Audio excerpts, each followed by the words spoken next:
अभी इस वक्त हम लोग पवारवाड़ी में 4 गलियों में गटर बनाने के लिए 2022-23 की आमदार निधि से काम डाले थे। आज उसका अल्हम्दुलिल्लाह टिकम लगा करके हम लोगों ने आगाज़ किया। ये 4-5 ये पूरा एरिया पूरा कच्चा था और हमसे जो भी हो सका हमने रोड भी बनवाए और उसी के साथ साथ जो है गटर का काम भी करवा रहे हैं।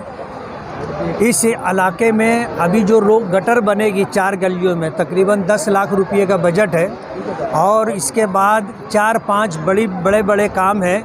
तकरीबन 25-25 लाख रुपये के 4-5 रोड है जो इसी एरिए के अंदर बनेगी और आने वाला बजट 2023-24 का जो बजट होगा उसमें इंशाअल्लाह 40 से 50 लाख रुपये सिर्फ वो गटर के लिए डालेंगे ताकि जितना भी गंदा पानी का मसला है इस पूरे इलाके के गंदे पानी की निकासी का मसला हल हो जाए।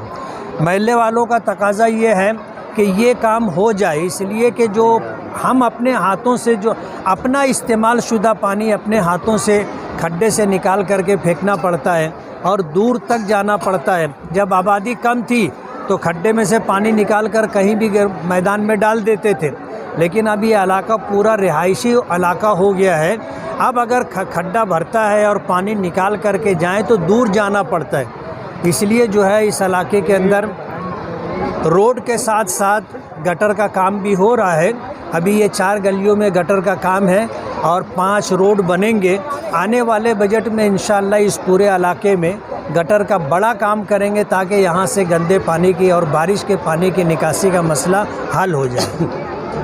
पवारवाड़ी का इंतहाई खस्ता इलाका जहाँ पर रोड और गटर की बहुत ज़्यादा तकलीफ़ और शिकायत थी। मुफ्ती साहब आमदार बनने से पहले ही हम लोगों को आश्वासन दिए थे कि मैं आमदार बनने बाद सबसे पहले इस वार्ड के पानी की निकासी का मसला हल करेंगे और उस वादे को वफा करते हुए आज से 5 से 6 महीना पहले हम लोग मुफ्ती साहब से मुलाकात की है। मुफ्ती साहब ने हुसैन अंसारी को भेजकर वार्ड का सर्वे कराया और हुसैन भाई और की मुसलसल कोशिशों से और आज ये मुफ्ती साहब के फ़ंड से काम हुआ। हम पूरे वार्ड के लोग मुफ्ती मोहम्मद इस्माइल कासमी साहब का बहुत बहुत शुक्रिया अदा करते हैं और नेक ख्वाहिशात देते हैं कि आइंदा भी ऐसे वार्ड के लिए हमारे लिए काम करें। शुक्रिया।